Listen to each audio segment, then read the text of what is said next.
लोगों को बहुत सा कन्फ्यूज़न होता है, तो आज मैं वो कन्फ्यूज़न आपकी दूर करने वाला हूँ।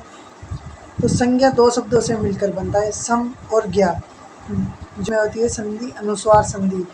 ये है जो इसमें संज्ञा में जो डॉट लगता है ऊपर, उसे हम अनुस्वार कहते हैं हिंदी वर्णमाला में। तो ये अनुस्वार है।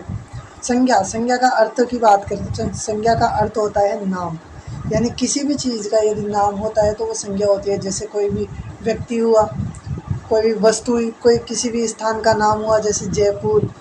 किसी व्यक्ति का नाम ले, राम, श्याम, सीता, गीता। इस स्थान की बात करें जयपुर, जोधपुर।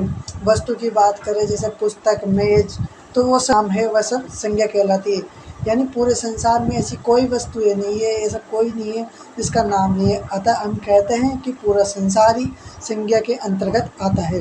परिभाषा की बात की जाए तो परिभाषा है किसी व्यक्ति, वस्तु, स्थान के नाम को संज्ञा कहा जाता है। यानी किसी भी व्यक्ति हो, वस्तु हो या प्राणी हो, स्थान हो, उनके नामों को हम संज्ञा कहते हैं। जैसे राम, श्याम, गीता। स्थान जयपुर, जोधपुर, बीकानेर आदि। व्यक्तिवाचक की बात की जाए तो व्यक्तिवाचक 3 शब्दों से मिलकर बना है। इसमें प्रथम है व्यक्ति, दूसरा शब्द है इसमें वाचक और तीसरा शब्द है इसमें संज्ञा। व्यक्ति का अर्थ होता है प्राणी विशेष से, इसका नाम है तो वह व्यक्तिवाचक संज्ञा के अंतर्गत आएगा। वाचक का अर्थ होता नहीं है जिसका कोई नाम न हो। अतः संज्ञा के प्रकार, संज्ञा के प्रकार की बात करी जाए तो संज्ञा के मूल यानी मुख्य 3 ही प्रकार होते हैं। वैसे 2 और भी आते हैं, समूहवाचक और द्रव्यवाचक। इसकी परिभाषा देखी जाए तो किसी व्यक्ति विशेष, वस्तु विशेष, स्थान विशेष के नाम को व्यक्त करने वाली संज्ञा को हम व्यक्तिवाचक संज्ञा कहते हैं। जैसे राम हुआ, सीता हुई, दिल्ली, हिमालय, गंगा, राजपथ, अमेरिका। यानी ये सब पर्टिकुलर, यानी किसी एक जगह, एक स्थान, एक व्यक्ति का नाम है, इसलिए इन्हें हम व्यक्तिवाचक संज्ञा के अंतर्गत रखते हैं।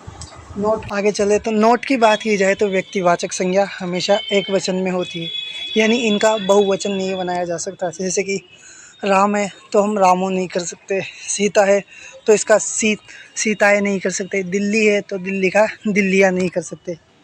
यानी कि ये किसी एक व्यक्ति का नाम होती है, एक स्थान का नाम होता है। हम ये किसी दूसरे को नहीं दे सकते। जैसे हर किसी को राम थोड़ी कहा जा सकता है, हर जगह को दिल्ली या हर पर्वत को हिमालय नहीं कह सकते।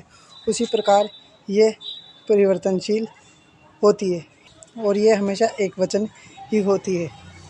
आगे चलते हैं। जातिवाचक संज्ञा, जातिवाचक संज्ञा भी 3 शब्दों से मिलकर बना है। जाति, दूसरा शब्द इसमें वाचक और तीसरा शब्द संज्ञा। जाति का अर्थ होता है समूह और वाचक का अर्थ होता है बताने वाला और संज्ञा का अर्थ नाम। यानी कि किसी भी समूह का जो हमें बोध कराता है या किसी भी समूह को नाम बताता है, उस शब्द को हम जातिवाचक संज्ञा के अंतर्गत रखते हैं।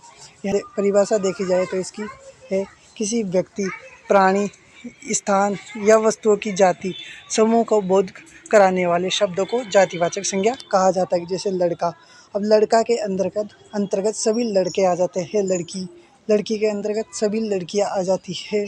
पहाड़ के अंदर अब सभी पहाड़ आ जाएंगे, जैसे पर्वत, कोई सा भी हुआ, हिमालय, अरावली, सारे के सारे। नदी के अंतर्गत भी सभी आ जाते हैं, जैसे गंगा, यमुना, सरस्वती, कावेरी। सड़क के अंतर्गत सभी सड़कें आ जाती है। राजमार्ग हुआ, इंटरनेशनल मार्ग हुआ, नेशनल मार्ग हुआ। देश के अंतर्गत सभी देश आ जाती भी। नदी बोलते हैं तो हम नदी के अंतर्गत बहुत सी नदियाँ आती है, यानी वो सभी नदियों को रिप्रेजेंट कर रहे हैं, यानी इसलिए इन शब्दों को हम जातिवाचक संज्ञा के अंतर्गत रखते हैं। नोट की बात करी जाए तो जातिवाचक संज्ञा सदैव बहुवचन में होती है। ये हमेशा बहुवचन में होगी। यानी नदी हम शब्द बोलते हैं तो नदी में बहुत सी नदियाँ आती है, तो ये हमेशा बहुवचन में होती है। जातिवाचक संज्ञा अपरिवर्तनशील होती है, यानी हम नदी को पहाड़ नहीं कह सकते, तो ये अपरिवर्तनशील है। तो आगे चलते हैं। आई होप आपको समझ में आ रहा होगा। भाववाचक संज्ञा भी 3 शब्दों से मिलकर बनती है, जिसमें पहला शब्द है भाव, दूसरा है वाचक, तीसरा है संज्ञा।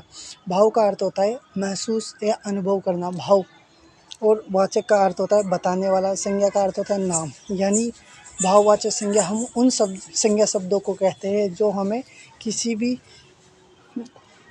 पदार्थ की गुणधर्म अवस्था का बोध कराता है। परिभाषा की बात करी जाए तो भाववाचक संज्ञा में किसी भी पदार्थ के गुण, धर्म, अवस्था, दशा आदि के भाव को हम भाववाचक संज्ञा कहते हैं। जैसे कि खट्टा, मीठा, नमकीन, बुढ़ापा, प्रेम, नफरत।